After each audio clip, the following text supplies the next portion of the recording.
Hi everyone, this is Jim and welcome back to my YouTube channel. At ito na nga post ni Tita Ami Portes sa kanyang Instagram story. Therapist, do you ever feel guilty for cutting people off?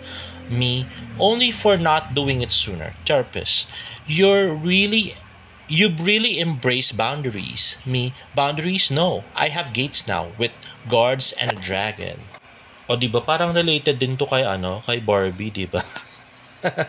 May may boundaries na with David. Oh. Kaya umiiwas na, charot. Anyway, next. Next sa Instagram story ni Miss Barbie Fortesa, Silka Lotion. Ayan, maintenance na yung skin ko. None other than Silka Whitening Lotion, age-defying for that younger looking skin. Ayan na nga, napakakinis, napaka-pretty si Miss Barbie Fortesa for Silka. At next ay post na Celebrity Hub, Eman Pacquiao, fanboy moment with celebrities, Barbie Fortesa, Dingdong Dantes, Isabel Ortega, and Jillian Ward. So ayan na nga si Eman Pacquiao, si Barbie, si Dingdong, at saka si Miss Isabel Ortega. Ayan na nga, napaka-pretty si Miss Barbie Fortesa na may sariling ring light. Paka-cute. At ito na nga yung pagdating ni Miss Barbie Fortesa na kasama si Miss Diane. At yan, sinalubong sila ni Eman Pacquiao. Ayan, sa may pabeso. Si Emma nagbeso kay Barbie, si Jillian hindi, di ba? Nakita niyo ba yung video yun? Anyway, di ba? Sa bagay may pabati naman si Jillian. No? Pero wala lang beso. Ayan, nagpicture si Eman together with Barbie. At ayun nga si Miss Diane. At ayan, di ba? Very cute. Miss Barbie Fortesa. At yan. Diba? In fairness naman kay Eman, no? Talagang fanboy na fanboy moment talaga. At si Goldwyn Reviews. Kay Goldwyn Reviews pa pala tong video na to, no? So, ano nga kaya pinag-usapan nila, no? Hanapin ko nga original video nito. Anyway, next naman. Welcome to the Black Carpet, Barbie! Parang kailan lang nung si Barbie naman ang mayroong horror film at siyang sinuportahan ng fellow sparkle artists. Thank you so much for joining in the GMA family. Your support for this movie. Barbie last.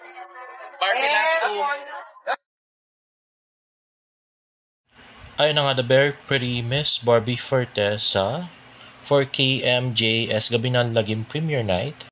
At next naman ay post ni Barbie Fortesa, afternoon swim. Ay napapadala siya pag-swimming ni Barbie. Matatanda ang nag-post din siya ng swimming nung isang araw. Ayan, afternoon swim din.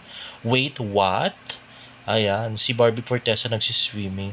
So, alam nyo ba kung bakit nagsiswimming si Miss Barbie Fortesa? Hindi nyo alam, no? Ito na nga ang chismis. According to very reliable sources. Actually, dapat hindi ko pa ilalabas to eh. Pero dahil mahal ko yung mga followers ko, syempre ilalabas ko na. So, according to very reliable sources, yung next project ni Miss Barbie Fortesa ay may kinalaman sa pagsiswimming. Oo.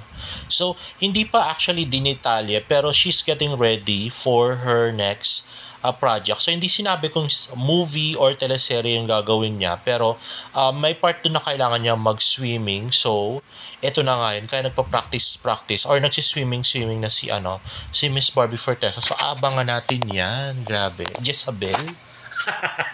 Charot. Anyway, next ka ay ang ginawang video ni Barda United na pareho daw, twinning daw si Barbie tsaka si David. Pero parang hindi naman kasi yung kay Barbie medyo may ruffles. Yung kay David hindi naman, wala man ruffles. At saka parang hindi naman ganun kapareho yung kulay. Unlike itong cup ni Alex at saka ni David, parehong-pareho talaga. Ang hinala nga namin, binigay na ni David yung luma niyang cup kay Alex. Sobrang love niya ito, di ba? Grabe. Tapos ito raw bangles ko ay binigay ko ni David Licao kay Barbie. Ngayon pa magbibigay ng bangles hindi nga nagpapansinan nung sa McDo event. Tapos ngayon hindi pa nagkikita, wala silang off-cam, tapos wala rin silang project together. So paano magbibigay ng bangles? At sasagutin ko nga tong si Real DGP. Naku, napaka niya, no? napaka-confident niya na parang napaka-reliable naman ni Barda United. Wala namang ginawa si Barda United kundi mag-connect the dots ng mga pictures. At saka mga posts, grabe. Tapos paniwala kay Pico na gumagawa ng istorya. Well, isa lang masasabi ko kay Real DGP. Nakita na ba off-cam magkasama si Barbie at saka si David after all these months? Di ba wala pa din? Nag-date na ba si Barbie at saka si David? Di ba wala pa din? Sinama na ba si Barbie sa Sobra Cafe at saka sa Kuya Korea? Di ba wala pa din? Buti pa si Wilbert Ross, sinama na si Barbie Fortesa mag-jogging, di ba? Kasama si Bea Binene, tapos si Jameson Blake. Si David, nasaan?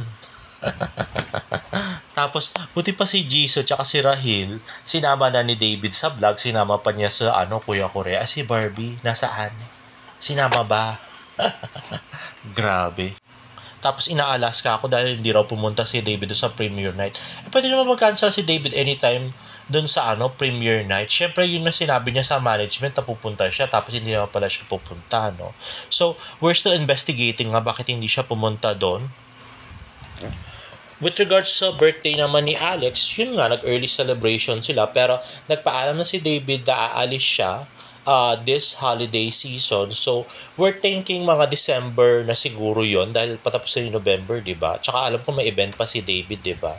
So, mga December na siguro, aalis si David Licauco at nagpaalam siya ng mahabang vacation. So, we're thinking na baka pumunta nga siya dun sa either sa Melbourne o kaya yun na yung sinasabing Bali. Pero wag na wag yung ipagbalaki yung mga connect the dots pictures nyo kay Barbie tsaka kay David, no? Hanggang connect the dots lang naman kayo. Wala naman napatunayan till now, wala namang progress yung kawagawang relationship ni Barbie tsaka ni David, diba? As if naman, ilapag nyo muna yung ebidensya na nagde-date talaga si Barbie at saka si David, saka kami maniniwala sa inyo. At yung magkasama sila off-cam. Kasi ikaw, may pa-question mark pa kung nagsasama sila off-cam. Kasi hindi mo rin alam. Nanguhula ka kasi. Naniniwala ka doon sa mga connect the dots ni Pico at saka ni Barda United na wala pa ka-ebidensya. Si Pico nga apilado, wala siyang ebidensya. Naku, paniwala ka naman dahil kinikilig ka. Ewan ko ba sa'yo, Real DGP. Anyway guys, if you like this video, please give it a thumbs up and please subscribe to my YouTube channel for more Barda updates in my next vlog. Bye!